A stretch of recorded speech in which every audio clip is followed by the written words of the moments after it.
11. Semoga masih dalam keadaan sehat walafiat meski kita masih belajar dari rumah. Baik, kembali lagi bersama saya Bapak Mahmudi Pradayesos dalam pelajaran sosiologi. Sosiologi mengasyikkan. Nah, pada pembahasan kali ini kita akan membahas mengenai konsekuensi stratifikasi sosial. Nah, dalam pergaulan sehari-hari terdapat konsekuensi-konsekuensi yang dipilih oleh seseorang untuk bisa menjalani kehidupannya. Nah, apa saja sih konsekuensi-konsekuensi yang dijadikan seseorang dalam lapisan-lapisan sosialnya? Nah, yang pertama ialah segi pakaian. Nah, terkadang mereka membentuk sebuah lapisan, terkadang mereka membuat sebuah kelas-kelas berdasarkan dari penampilannya. Nah, mereka-mereka yang memiliki penampilan yang seksi-seksi tak mau berteman dengan mereka-mereka yang memiliki pakaian seperti jubah, gamis, dan sebagainya. Kenapa mereka menganggap bahwasannya itu bukan style dari mereka? Nah, ini bisa menimbulkan kelas-kelas. Nah, terkadang seseorang menganggap bahwasannya pakaian yang bagus ialah mereka-mereka yang menggunakannya berada di tingkatan yang paling atas.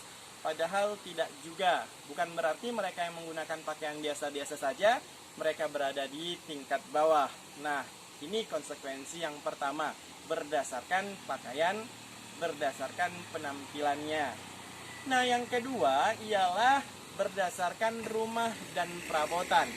Nah, terkadang mereka menganggap bahwasannya yang rumahnya gedong, yang rumahnya tingkat, yang rumahnya dan sebagainya itu ialah orang-orang kaya. Tapi jangan salah, sekarang ini banyak rumah mewah, tetapi di dindingnya banyak tulisan rumah ini disita bank. Makin besar rumah seseorang, makin banyak hutangnya.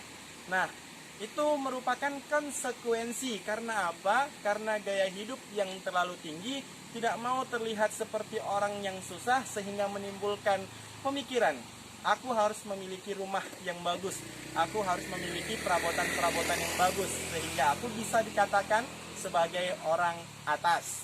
Jangan salah, karena itu semua bisa menjatuhkan kalian.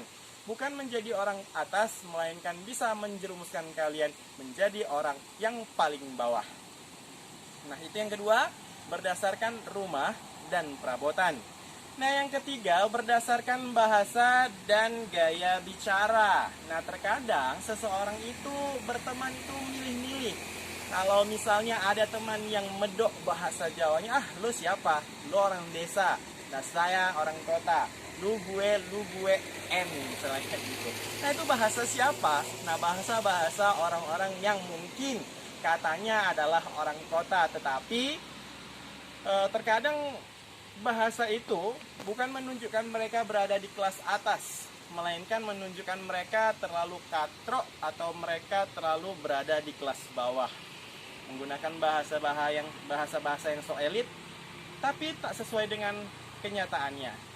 Bagus menggunakan bahasa yang baik dan benar saja. Nah, itu yang ketiga.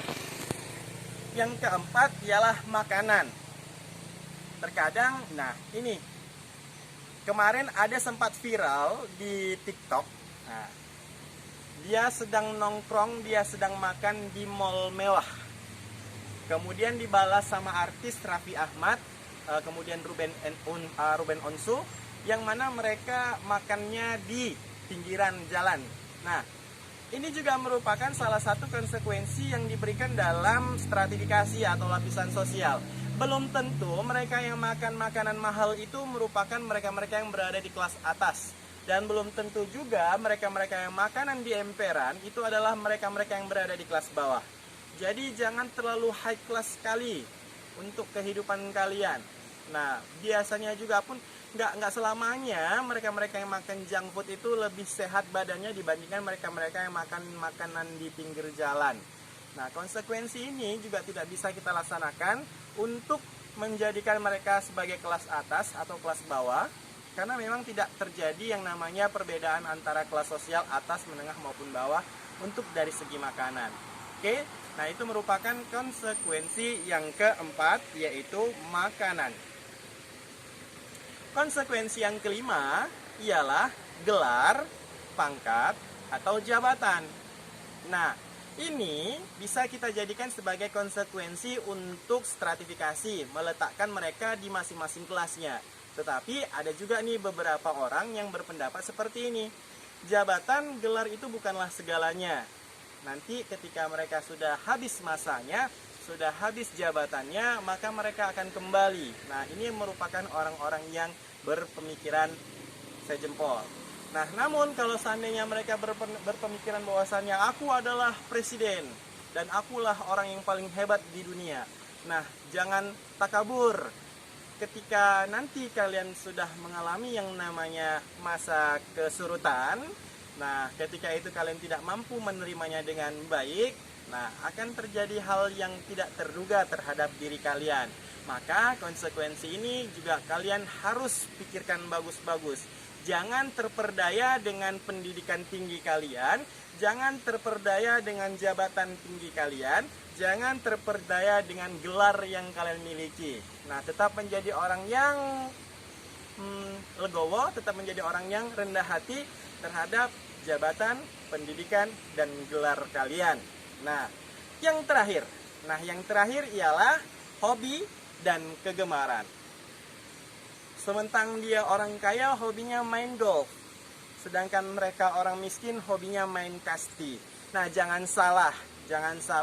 Kalian yang memiliki hobi yang terlalu high sekali, ketika nanti kalian jatuh, nah, maka kalian akan merasa kehilangan dan kalian merasa sudah bukan apa-apa lagi. Dan ya, yakinlah, kalian pasti akan mengalami yang namanya keterpurukan. Dan bukan berarti yang mereka hobi bermain kasti, mereka langsung diletakkan di kelas bawah, sama saja, sama-sama olahraga. Nah, namun kesehatannya tetap sama-sama terjaga. Nah, jadi untuk hobi pun, hobi bersepeda, masanya sepeda mahal, harga 5 jutaan dibeli, harga yang 500-an ribuan sama. Nah, ini merupakan salah satu konsekuensi juga. Kalian ingin menjadi high class dengan segala macam konsekuensinya sesuai dengan budgeting Anda. Jangan ingin terlihat kaya, jangan ingin terlihat mahal, jangan ingin terlihat mewah, tetapi semua itu hanya unsur khayalan belaka. Hanya pemaksaan terhadap orang tua, hanya membuat kegaduhan di sana sininya. Nah, tetaplah menjadi orang yang setara, tetaplah menjadi orang yang dermawan, tetaplah orang yang menjadi orang yang tidak menjadikan hal itu sebagai kemewahan dunia. Nah, cukup sekian pembahasan kita pada kali ini mengenai kesetaraan, mengenai konsekuensi dalam stratifikasi sosial. Saya Mahmudi Pradayu, pamit undur diri. Saya akhiri. Assalamualaikum warahmatullahi wabarakatuh.